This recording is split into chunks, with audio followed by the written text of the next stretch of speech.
myself, Earl the Pearl. Anthony is back behind the glass, and look at him directing and speaking at once. We want to wish everybody a very happy Thanksgiving. Hopefully you're enjoying all your turkey, stuffing, gravy, mashed potatoes, green beans, sweet potato casserole, whatever's on the Thanksgiving table for you. And we're going to talk about that at the end, by the way, our favorite Thanksgiving foods. But as always, if it's behind the glass, we're talking sports, culture, and everything in between. Yes, sir. And let's start with something that just happened. Now, we're recording this on Wednesday for the record. We're not actually working on Thanksgiving. This is Wednesday. It is 1:31. We just wrapped up overtime, but we don't always show, so we wanted to do a little something for you. So Joe Flacco just spoke to the media for the first time here, Earl. Okay. And essentially, two things stood out to me, and I'm going to let you go on it because I know you have some thoughts on Joe Flacco and where he fits into the whole Browns infrastructure now. But he said, first and foremost, he's happy to be playing. Mm-hmm. He's got a lot of fond memories in Cleveland. I bet he do. And he told his wife that, of course, he's envisioned himself coming in and leading the Browns to a Super Bowl because that's a very normal thing for a new player to a team doing. But he knows that's not his role. That's not what he's asked to do right away. Mm-hmm. He's going to come in. He's going to mentor DTR, add a veteran presence to the quarterback room. Deshaun Watson will also be a part of that, but he's going to be away for the team for a little bit while he's recovering from his shoulder surgery. So in the immediacy, Joe Flacco adds that veteran presence, and we talked about it Tuesday and Wednesday. This is DTR's job until further notice. And I feel like you're right in line with how I think, with how Jason G and Bull have all thought about that, right? Right. It's DTR until it's not. Right. Yeah, I think for me, it's DTR job until it's not, right? Like, if we see Joe Flacco, that means that DTR has failed to complete the assignment. And that's not crash the car, do his job to be a competent quarterback. What I like about having Joe Flacco here is you get a veteran presence. You get somebody that's a Super Bowl champion. You get somebody that's a former Super Bowl MVP, somebody that knows this division very well, and somebody, unfortunately, who's had a lot of success playing in Cleveland at Cleveland Browns Stadium. I think that a guy like Joe Flacco can only help DTR, right? Aditi was on with us the other day, and she talked about, the mantra, the adult in the room. Well, the Browns have an adult in the room now. Somebody that can teach DTR how to be a pro. Hell, he can even help PJ Walker some. You know what I mean? He should be able to help Deshaun in a sense, too. In a sense, too. And, for me, I sat on the same program last week and talked about how I did not want a guy that was fresh off the streets. But I had to think about it a little bit more in detail. This is a dude who's seen damn near every defensive scheme that you can think about. And that we know the NFL is a copycat league. Mm-hmm. And when you think about, whatever the Browns' offensive scheme is, I wonder how many different parts and pieces of it that he's actually, experienced from a player standpoint in his past, whether it be Baltimore or the Jets or wherever else he's been, throughout his career. So I like the move from a mentor standpoint. I think that for whatever reason, if we had to see Joe Flacco play, I'm cool with that because he's a veteran that knows this division. But overall, I hope that he serves as a mentor. And if we don't see him, that means that he's helped DTR do his job, in the best way possible. So yeah, Joe Flacco it's fascinating with Flacco because you look at his track record. Mm-hmm. Good but not great regular season success. Correct. Then he has the crazy playoff run where he wins the Super Bowl. I think he threw 11 touchdowns, no interceptions. And for his career, I think he has 12 touchdowns in the playoffs and 5 interceptions. So he's been really good when it's mattered most. But last year with the Jets, outside of the one game against Cleveland, which is the anomaly for what he did last year. He was not good last year, except against Joe Woods' defense, which is a whole conversation for a different day. But he was not good. He got benched for Zach Wilson last year. Yeah, he did. Think about if I had told you last season, a guy that Zach Wilson's going to beat out is going to come in as our break glass in case of emergency quarterback, we'd be like, oh, hell no. Not a chance. But, hey, situations are different. And I do agree with you in the sense that DTR, a guy who has a ton of college experience. He did start 50 games in college. But in a pro-style offense at that. In this level, it is different. Right. And it can't hurt. Anyone who's mad at the Joe Flacco signing, there's no downside to it. No, it's not. I look at all the options, and I know RG3 threw his name in there. RG3, you've been trashed forever. Like, you had one good year, you literally never good again. And you're even more of a risk than someone like Joe Flacco because of your past injury history. And Flacco, you already know what you're getting. He has immense knowledge of the Ravens, immense knowledge of the Steelers. And guess who was coaching those two teams? the same guys he played against. I believe when he was in Baltimore, Zach Taylor was already with the Bengals. Yeah, he was. And Lou Anarumo, his DC, has been there. So Yeah. he comes with a knowledge that if nothing else, if he never steps on the football field, his simple understanding of, A, what Baltimore wants to do defensively from being in that locker room, in that clubhouse for years, helps. No one's faced the Steelers in the last decade more than him, I'm going to guess. Like, because the Bengals haven't had a quarterback there for that long. We know the Browns have had 87 quarterbacks in the last decade, and, Pittsburgh can't play itself. I just don't see the downside. So anyone who gets frustrated about Joe Flacco, Tom Brady wasn't coming. Like, I don't know what to say besides that. And to add on, Tom Brady wasn't coming. Not that it really means much in the grand scheme of things, but as you were talking about all the different things he's seen within the AFC North, every single day in practice, he went up against Ray Lewis. And Ray Lewis is kind of like the mastermind. Did they cross over? Yeah. Ray Lewis counts too, yeah. So, he was kind of Ed Reed was there, and Terrell Suggs. Exactly. He's going against some Hall of Famers. He's been there for a long time, so he understands what quality defense look like. He knows how to go against top-tier, all-pro, Hall of Fame players, and he knows how to dissect them dudes. Yeah. And I think that from a classroom standpoint, man, he can only help DTR, as you said. There's really no downside here. If he absolutely had to stay in, come in and play a game or two, I trust him to do that. We're not asking Joe Flacco to come in here and be the savior, right? Not at all. We asking him to do the same thing that we've asked Deshaun Watson, P.J. Walker, and DTR. Yeah. Competent football. Don't turn it over. I'm not asking you to be the reason we win. Just don't be the reason we lose. Yeah, he has 20 touchdowns and 19 turnovers last 2 seasons. So it's on the positive. Yeah. Which kudos, because guess what P.J. Walker and DTR have done this year? Absolutely. It's 1-9. That's not even a knock on – it's more a knock on P.J. Walker. But, Ant, did you see any of the tweets and images of Joe Flacco talking to the media today? Yeah, I was checking him out during the show. Why? How weird did it look to see Joe Flacco in Browns gear? Somebody said it was like if you superseded a Madden team, 400 years in the future or something like that. And I was like, yeah, that's pretty accurate. It doesn't feel right, but it also doesn't feel wrong. I'm just kind of like, that's odd. Yeah, it's off-putting, I think is the way I'd put it. It's off-putting. It's just because he's been such a thorn in the side of the Browns. Like Bull said earlier, he has 9 wins in Brown Stadium. Yeah, he do. Baker Mayfield has 19. Deshaun has 8. Yeah. Those are just numbers. There's no context needed. Just the number. And Deshaun will have way more than that. It's not a knock on Deshaun, but Joe Flacco plays here once a year. So to have 9 wins in however long he played is pretty damn remarkable. The dude finds ways to win. And I can keep going back. And the word mentor, sure. We've seen veteran quarterbacks who say, I want to mentor guys. We've seen veteran quarterbacks say, I have no interest. Ryan Tannehill, classically, when they drafted Malik Willis, said, I'm not really here to help that guy because he's here to take my job. Facts. So you don't have to be willing to do that. We all just assume that these guys are going to take guys under their wings. It's not how it works when you're competing for one spot. But for Joe Flacco to come back in this capacity, I think he said it too. He said today too. He understands what his role is. And if I'm DTR, I'm asking Joe Flacco every day. Everything. Hey, everything. I'm looking at this coverage. The safety moved in a way I haven't seen before. What does that mean? The linebacker's showing. What's your tell on? Is he blitzing? Is he not? Hey, they shifted the defensive line last second. I would ask any question I've ever had about the quarterback position. I'm asking Joe Flacco, and I want to hear Joe Flacco say this at the end of the season. I hate DTR. Why?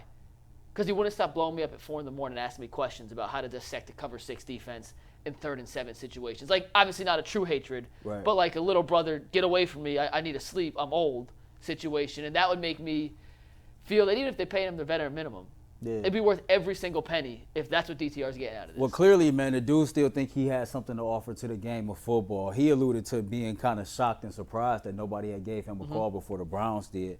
He even talked about, being here with the Cleveland Browns, and he said it's not as weird now. Maybe if this was 4 or 5 seasons ago, it would be a little awkward, but because he's bounced around a little bit and he understands what his role is now, it's not as bad. This is a dude who wants to go get another Super Bowl ring in any capacity that he can get it, and he feels like, they have the opportunity to do that here in Cleveland. We heard that the other day with Kareem Hunt, right? All these dudes got to do is stay connected, keep leaning on each other, communicating, asking questions, growing and learning, and then we can still accomplish every goal that's been set out there for us. Now, is the task a little bit more difficult? Hell yeah, it is, right? We've been through hellfire and brimstone, but yet we still here 7-3, and we up here, man. We stumping with the big dogs. We dancing with the best of them. So, and like Earl just said, the Browns are essentially one game, but really half a game out. Half a game out. First place in the AFC, and when you look at this UCS production team, why would you say that? What's the one quality? There's a point to this, I swear. What's the one point that makes us three so successful and work together so well? Oh man, you're really putting me on the spot. I know. I thought of this as Earl was saying it, so I did not give you a chance to prepare. But so, from my point of view, like I can come to you guys if I have any questions about coming up with a rundown when it comes to sports. Like you two know so much, and then anytime you guys need anything for like Photoshop, like YouTube stuff, background stuff, you come straight to me. Like you're not like experts at that, and I'm not experts at sports, and we bounce off of each other really well, which is, I'm assuming, what you want Flacco and DTR to do. You said essentially what I was hoping you'd say. We're not scared to ask for help. Exactly. And not scared to ask for opinions. And I think in any successful professional situation, and yeah, the UCS production team is not the Cleveland Browns. And doing a YouTube show is not playing in the NFL. Right. But any successful production, and I'll consider the Browns a production, you have to be willing to lean on others to get the most out of what you have. No, I mean, I agree with you. Point blank period, simple. And if guys are not even selfish, I don't blame Tannehill for not wanting to help Malik Willis. Right. But have we seen the best out of Malik Willis? From a Tennessee Titans franchise standpoint, no. I think that's kind of messed up too, right? Because, no one player in football can be the sole reason of why a team has success. And so, if I'm Tannehill, yeah, I might be worried about job security, but at the same time, if I do my job and I can't play and he plays well, I get a ring too if we win. Yeah. I think it shows insecurity from Tannehill. For sure, yeah. for sure. But I get it. He was told he wasn't good enough in Miami, and here it is now possibly being told he's not good enough in Tennessee. But I wouldn't go about things that way. I can't speak on what another man should do. But iron sharpens iron as one person better than another, right? Mm-hmm. And if we're all sharpening each other's iron, the product can only get better. We didn't get to, at minimum, 1.1 million views over the last 3 months by not communicating, leaning on each other for help, and trying to sharpen our skills to become the best production that we can be. And so, that's what the Browns need to do. Continue to lean on each other, continue to ask for help. If I'm an offensive lineman and I'm going up against Myles Garrett every day, I'm talking to him him every play. I want to know. I'm pretty sure Zadarius Smith has seen just about everything. I want to know what it looks like from your point of view. So, yeah, I definitely agree with what Ant just said. You got to lean on your teammates, man, to have success. And it's not just quarterback. I would almost guarantee, I don't know this for a fact, I would almost guarantee Jerome Ford and Pierre Strong are hitting up Nick Chubb. Yeah. And they're going over tape. I guarantee that, and you can laugh if you want, but DeJuan Jones and Jerron Christian are asking Jed Wills and Jack Conklin, hey, on this read, I took a step here. Would you do the same thing? Defensive line. You tell me Jordan Elliott hasn't picked the brain out of Dalvin Tomlinson and Jim Schwartz asking, how do I get better? And same thing with Martin Emerson, Denzel. It's across the board. It takes 53 players to win a football game.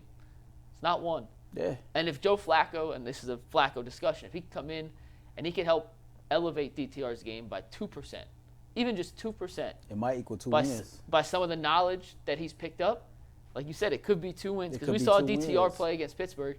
He was fine. Yeah. He did what he was asked to do. It wasn't anything spectacular. The fourth quarter drive was really impressive. But, for the full stature of the game, he played solid. 2% better. And maybe it's not a last-second field goal from Dustin Hopkins that wins the game. It's funny, man, because now this is a 7-game regular season, right? Mm-hmm.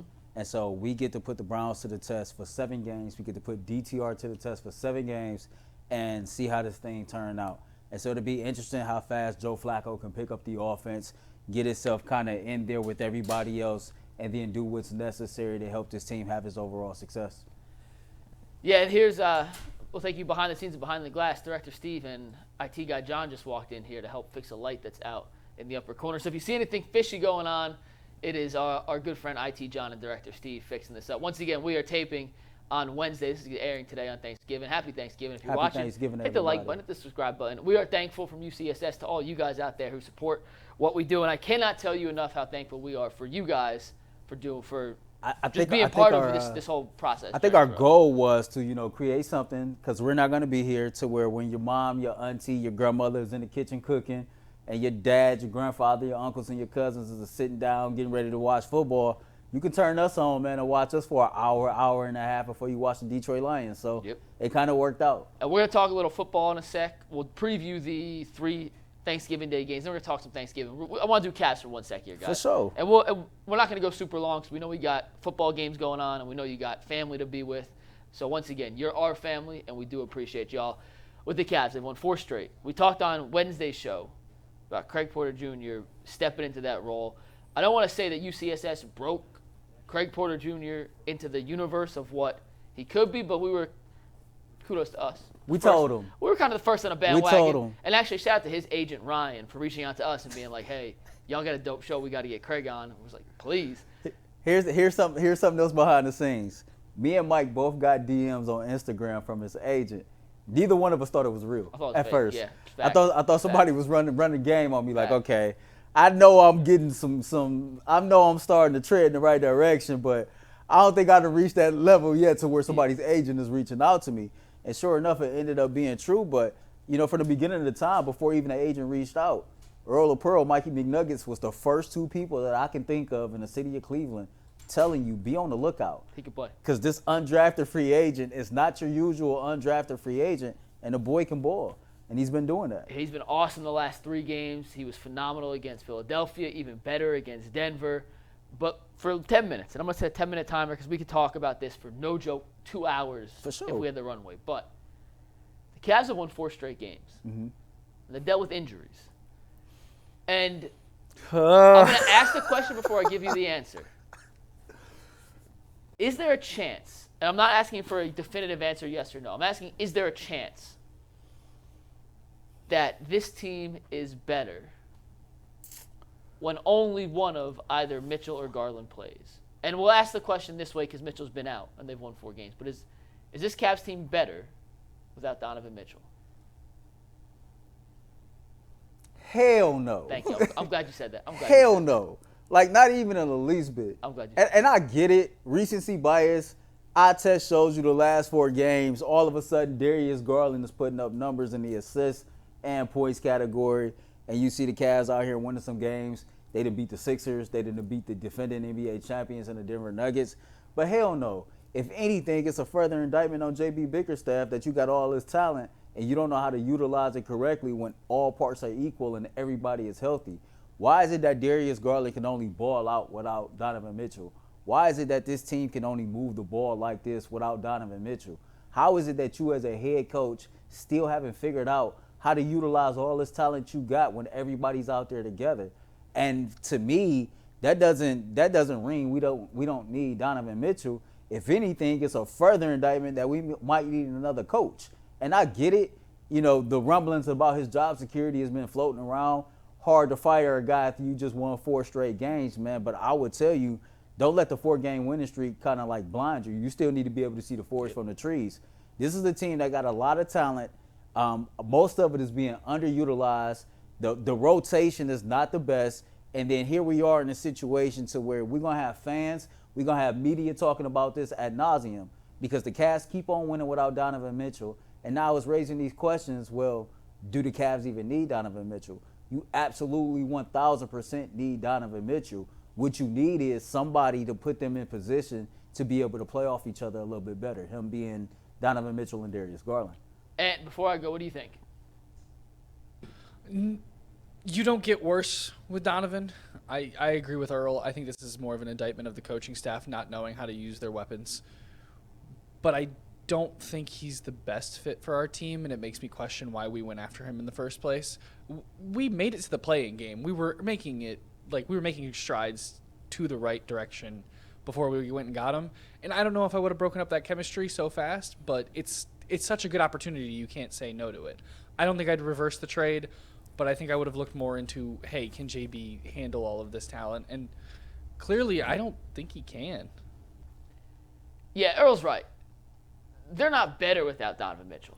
Like a 0.0% chance they're better without Donovan. And the truth of the matter is, what happens in the regular season is kind of irrelevant. It matters what you can do in the postseason. And in the postseason, you need guys who can get buckets when the defense is actually locked in. And Donovan Mitchell is one of the top 10 best scorers in the NBA, and I'll die on that hill. Facts. However, it is fascinating to watch how this team plays when either Mitchell or Garland. It doesn't even matter who's not there. We'll use Mitchell for this example because he's been out. But you take one of those two out of the equation, and the team plays a completely different style of basketball. Last night against Philadelphia, and once again, we're taping Wednesday. This is airing Thursday. Happy Thanksgiving. We love you guys. Against Philadelphia on Tuesday, they had 32 team assists. That's a lot of assists on 50 made baskets. Over 60% of your made shots come off assists. The way the Cavs play when they don't have both of those two guys on the court is not the same as how they do when they do. Obviously, but they go to a much heavier fraction of pick and roll. More guys get touches. More guys get involved. You saw Jared Allen have 26 points. You see guys like Max Strus, his shot attempts go up. Mobley's shot attempts go up. It is, what's the word I'm looking for? It is a delicate balance. And I'm actually not even putting this all on JB. I don't necessarily think he's the right coach for this team, but not for the same reasons you don't. When you have two guys that are best with the ball in your hands, it is very difficult to have the other guys get involved. You look at Dallas. You have Kyrie and Luka. And what have they done to surround those two players with the other three positions? Guys who stand in the corner and shoot threes, and guys who set picks and dunk. But they only have one guy who sets screens and dunks. And they got two guys standing in the corner who don't want to dribble. Donovan and Darius, I don't have the stats. I would bet you when they're on the court together, 70% of the Cavs' dribbles come from those two players. I agree with that. Maybe even higher. I agree with that. And when that happens, and you're asking, well, dribbles is a dumb thing. Well, yeah, it's dumb when you're looking at the big picture, but if a player's not involved in some sort of action, they lose interest. Go back to how when Russ was putting up his triple-double season in Oklahoma City. Yeah, Russ was doing unbelievable things. The team wasn't very good, and it's hard to ask a guy to get in a rhythm when he's catching the ball with 2 seconds on the shot clock, hasn't touched it in 3 possessions, just has to chuck it. It's hard to find that rhythm.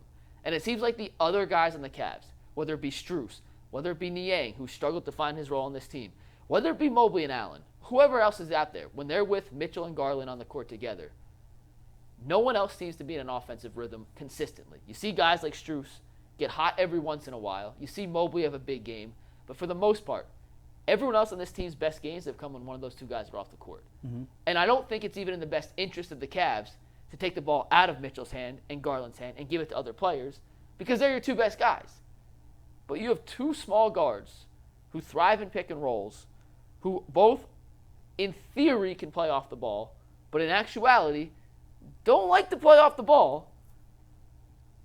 As a coach, what are you supposed to do? Do you take, and Jay, listen, I am not on the save JB train. I'm telling you, I don't think he's the right coach for this team, and I would not be surprised if he doesn't make it halfway through the season. I'm telling you that. I just don't think that's the right position for this team. That's what my gut is telling me. But I also just don't know what he's supposed to do when he's been given a team with two ball-dominant guards, but other guys who we want to see more from that aren't getting the chance to get in a rhythm, if that makes sense. Listen, I don't have the right answer. Neither do I. I mean, I really don't know. But I can only, your assistant coaches, whoever's in charge of, film choreography, I would be breaking down the film of what this team looked like when Donovan Mitchell and Darius Garland is on the court together versus what this team looked like when one of them is out. And then try to figure out where can we meet in the middle at. I agree. Because there's got to be some meat in the middle, with this situation, what's going on here. It's too much talent on this team, Mike, and for us to be looking at this Cavs team with a side eye, wondering if they can get it figured out. And so with that being said, to something that you just alluded to that I thought about, you look at the game from Tuesday, and it's been evident before Donovan Mitchell got here, Darius Garland and Jared Allen, they play off each other very well. Dude had 20 shot attempts, right? Yeah. Now, Wednesday night, they play the Miami Heat at home. Retro night, they wearing my favorite jerseys. Predict, are they going to win? Because Aaron Thursday. Yeah. Are we talking about, is it a 5-game win streak or did they lose last night? they got on the right jerseys. It's a 5-game I'm win streak. with you. You can't lose in a black jersey. You can't not the black and powder blue. You No, can't lose in those. And so I don't know if Donovan Mitchell is playing tonight or not. TBD. TBD, but it'll be very interesting to see on that Wednesday night, how this Cavs team look with or without Donovan Mitchell, now that we have that thought in our head. But I do want to see what the film looks like with both of them on the court versus with one of them is on the court. And I think good coaches and good coaching staffs, they do these things, right? Ironically, Wednesday night, we're playing the Miami Heat.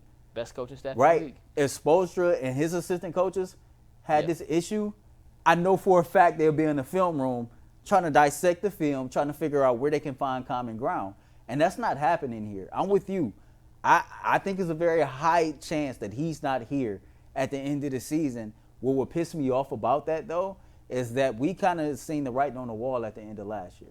I felt like Nick Nurse should be our coach right now, personally. He was the hottest commodity in the coaching market. I have no idea if Kobe Altman had a conversation with him. He had his choice of the litter. He ended up going to Philadelphia. They look really good, even though the Cavs did beat them. Yeah.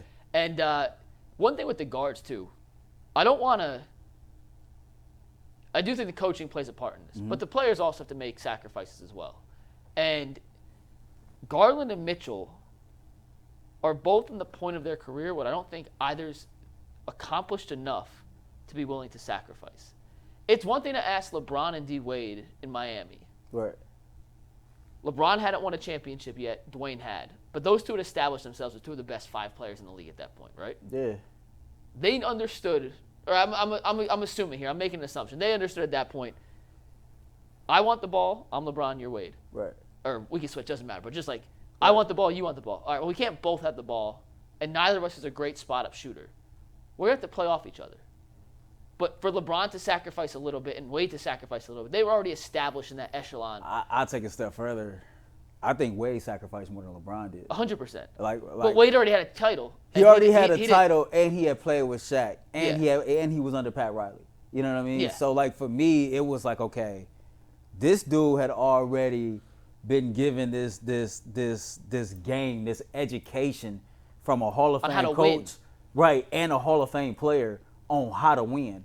And for him to get LeBron James and actually take the back seat when you just as much of a superstar as he is, It says a lot about Wade. it says a lot about Dwayne Wade. And I'm just not sure. And it's not a knock. This is not even it's not a criticism. Darius Garland's an ascending player in this league. He is. Donovan Mitchell is 26 years old, I believe. Yeah. He's still on the up and up. We all, as fans, want to say put winning above everything, but we know that's not how it works in reality. And I'm not saying these two players aren't committed to winning at the highest extent. I'm just saying sometimes players have to make a sacrifice to fit with other great players. And what we've seen from Donovan and Darius so far, to your point, they have to find that compromise. How do we both have the ball and both get our touches, both get our shots? I haven't seen that compromise between the two, and that might be because they're frankly not willing to compromise their own success right now for the greater good of the team. And once again, not a knock. I get it. Like Darius, in his mind's like, I should be in the conversation, top 3 point guards in basketball. But if I'm only scoring 17 points, I'm never going to get to where I want to be. Donovan, second-team All-NBA last year.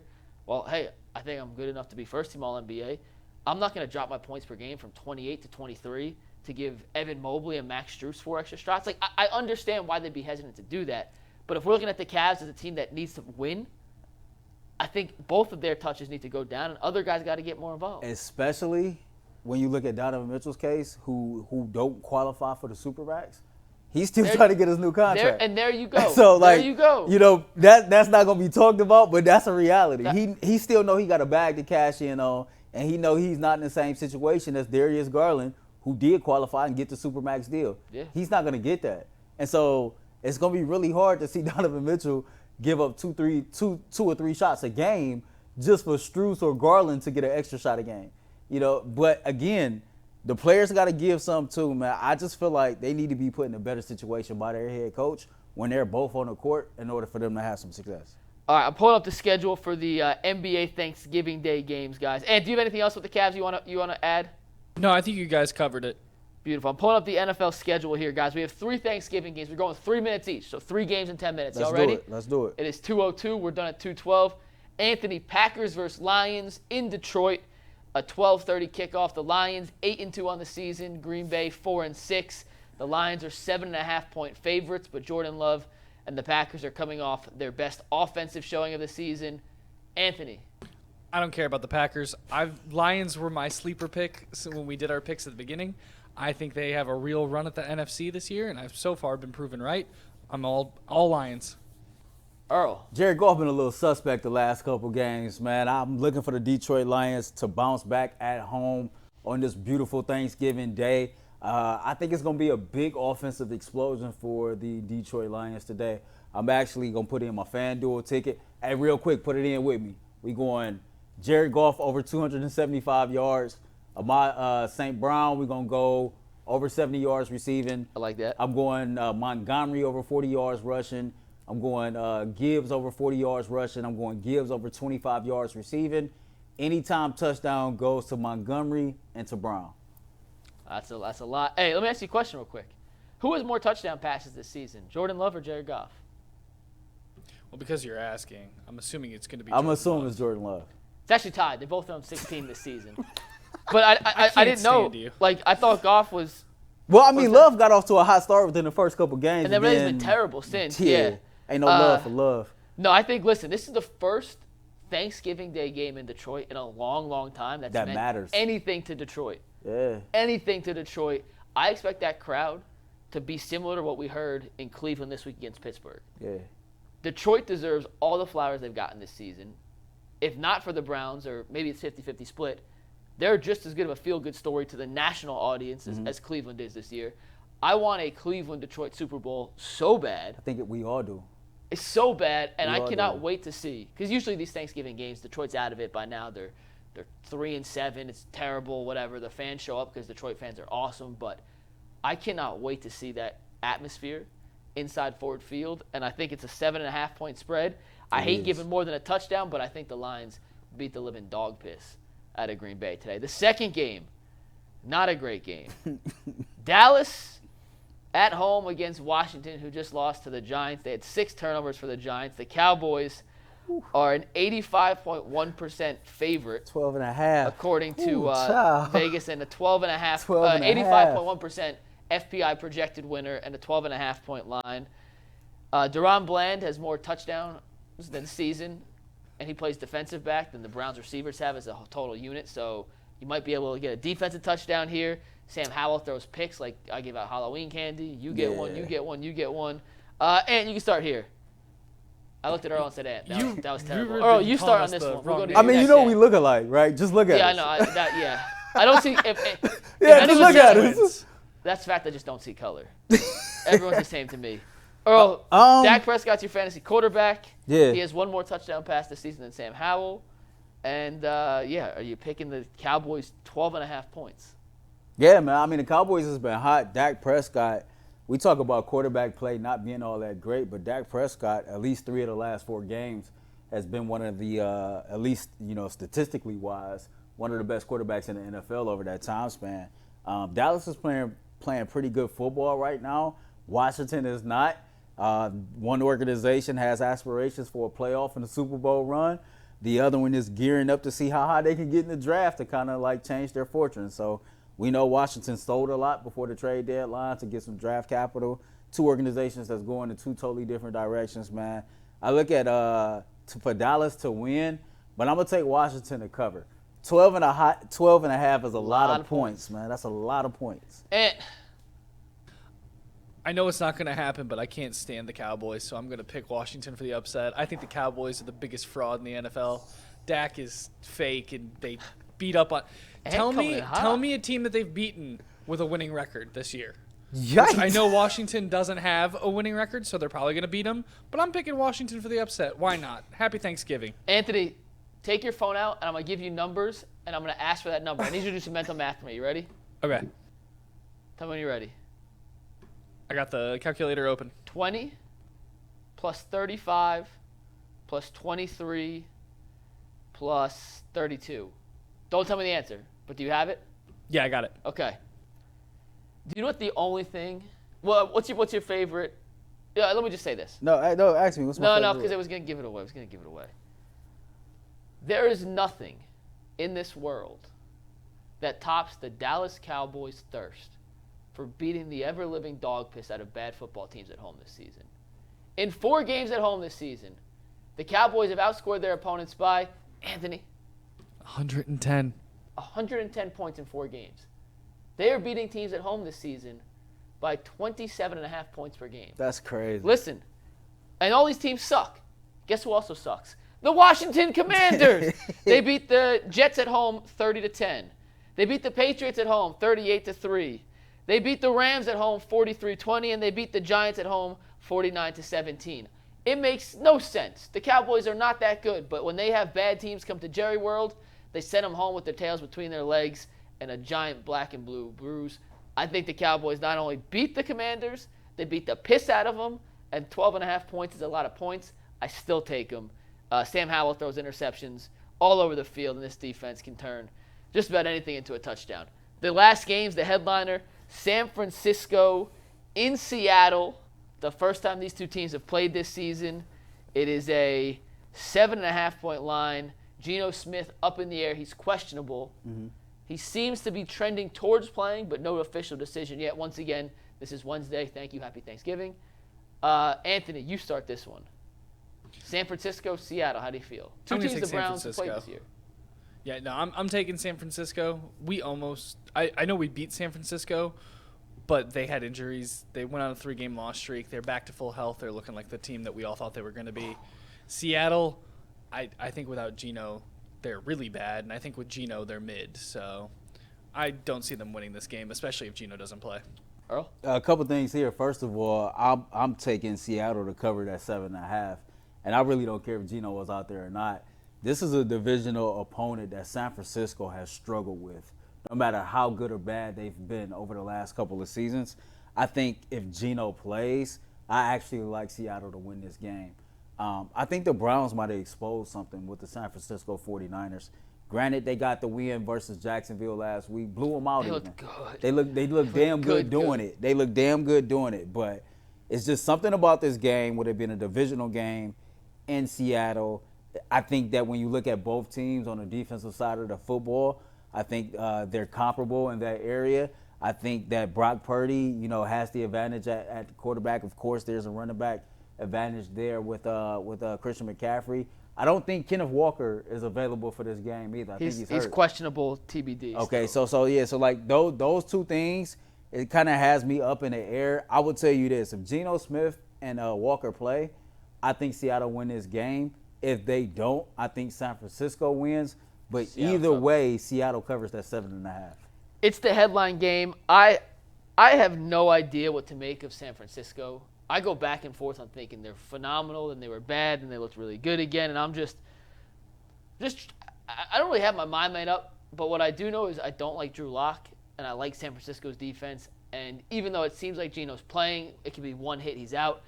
I'm going to go with San Francisco, but I'll be honest, I don't feel great about it, which means I'd probably take Seattle to cover and think San Francisco wins the game. But that's the best game. It should be fun. They played in the playoffs They played 3 times last season. Yeah. But if Trent Williams is back and Deebo Samuel's back, which they were last week, then the 49ers look pretty damn dangerous. So I would pick them to win.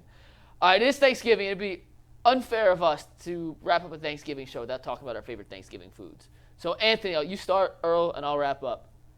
Stuffing, all the way. Well, make your perfect Thanksgiving plate. Oh, man, perfect Thanksgiving plate. Like, you can't go back for seconds. So you got one plate to make at a traditional Antonelli Thanksgiving gathering. Okay, if it's What's Antonelli, making the plate and what omissions is leaving off? 2 slices of ham, maybe more, depending on how big the plate is.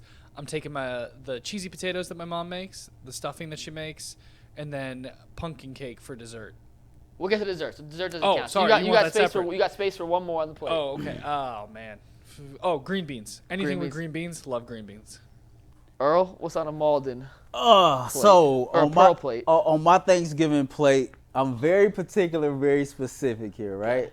I need my cousin Tiny, Taria Matthews, I'm sorry. I need Tiny's macaroni and cheese. Okay. I need some yams. Yep. I need some greens. Yep. I need some stuffings. I gotta have 4 sides, right? And I need my cranberry sauce. So that's 5 sides on my plate. Okay. I need fried chicken, and I need ham and or turkey wings. I don't do the full blown turkey. give me fried chicken, a couple slices of ham, or fried chicken and a couple turkey wings. That's my plate. Since you said we can't add dessert. Well, we're going to dessert next. We're going around again cool. for dessert. Yeah, we'll get back to dessert. But that's my plate. I need to go to Earl Thanksgiving. That sounds like heaven. Y'all do fried chicken and turkey wings? Oh man, turkey wings, fried chicken, the whole nine. Oh, I need to go over there. Listen, I'm not like you, Ed. Do you guys do turkey and ham or just ham? This year we're doing turkey and ham, I think. Usually we only do one. Okay. So I prefer ham over turkey. My family always did turkey. Not a huge turkey guy, but good turkey's good turkey. So I go turkey. Stuffing is my absolute favorite. Mm-hmm. Real quick, do you guys know the difference between dressing and stuffing? No. Real quick. Tell me. Do you know? Educate me. I was always told white families eat one, black families eat the other. So which one's which? I eat dressing. You eat dressing.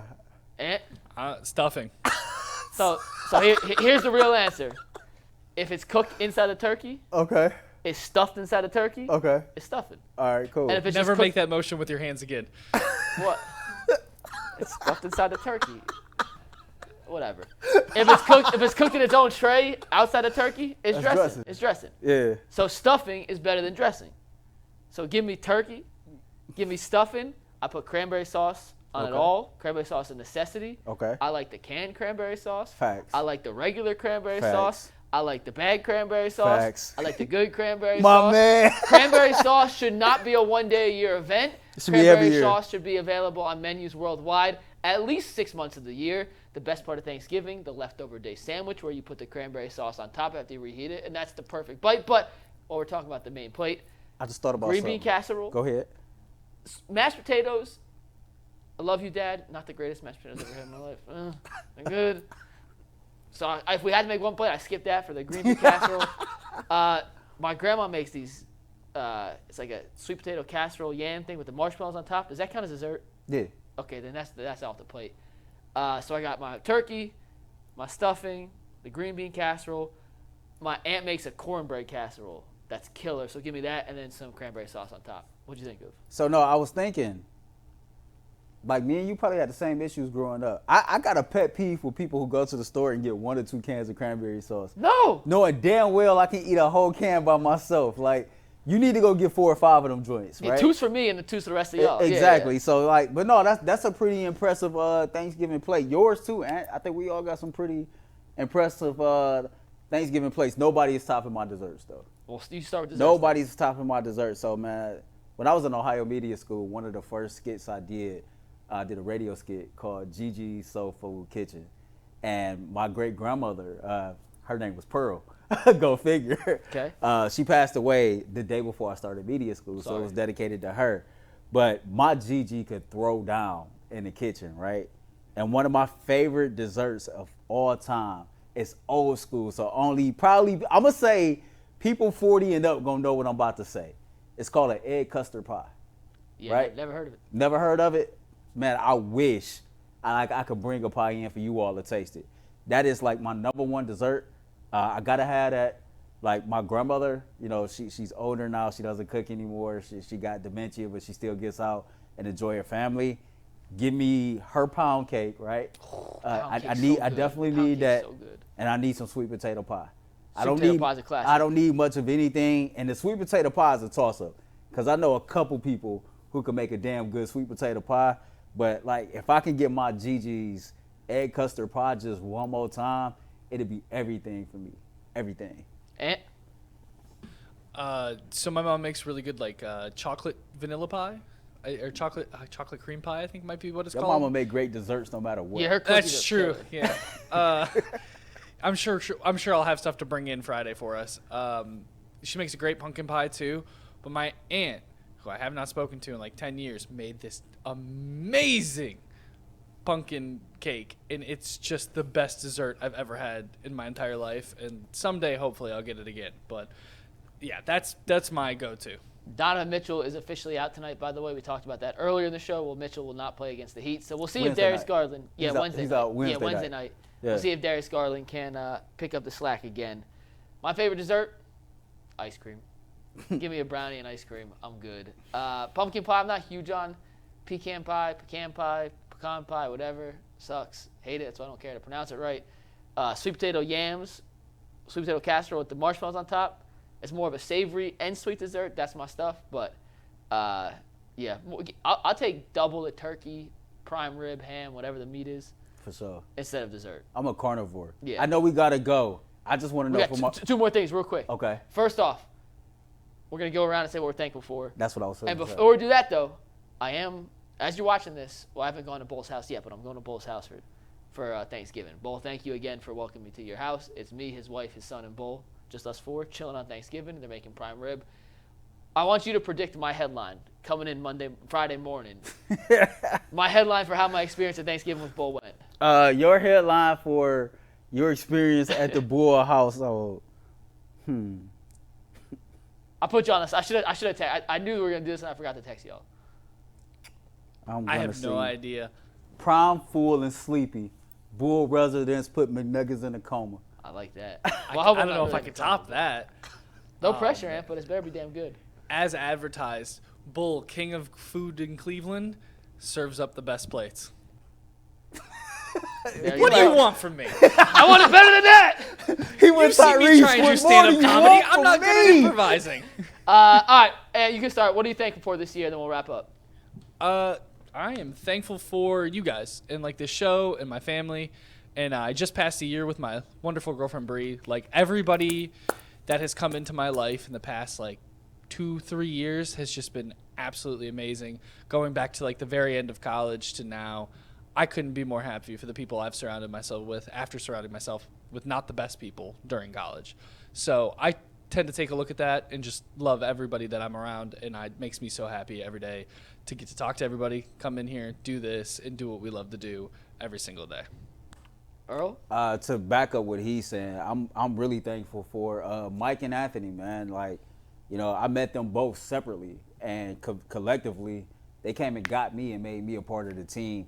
I'm thankful for everybody at UCSS who's given me the opportunity to really just spread my wings and grow my career. It's a blessing to say this is my 3rd year as a professional, and it's low-key unprecedented as far as time frame, the things that I've been able to do and the things that's coming very soon to a YouTube channel near you that I'm going to be doing in the future. I'm honored, I'm blessed, I'm thankful to be a part of an amazing team, to contribute to the growth of this team. I'm thankful for my family, I'm thankful for my children, I'm thankful for my therapist.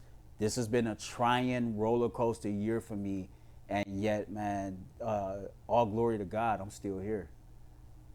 And I'm responding to a DM I got about someone saying you blew me up in overtime for having geography wrong, when the reality is you couldn't read the tweet right and what I sent was correct. So thank you for that, Anthony. Wait, did you actually get a DM? Yeah, hold on, real quick. This is from Chris Kovac. They blew you up on geography segment today. Yeah. True story, that was correct. Anthony read the tweet wrong. All right, so Mike never actually gave me the answer. He said to look at the tweets below it, and the first tweet said, I think it was TCU was in the middle, and I was just like, all right, whatever. I didn't put a lot of thought into it. And then as soon as we started talking about it, I was like, this doesn't sound right. I think Mike was wrong. So I was going to say before overtime today that I was thankful for Anthony and Earl, but now I'm just thankful for Earl because he shows up to work every day. He knows his alphabet. He can spell. He can read. And no, I'm kidding. Seriously, on a serious note, I love Ant. I'm thankful for these two. I'm thankful for Steve Becker and Director Steve and everyone on the show.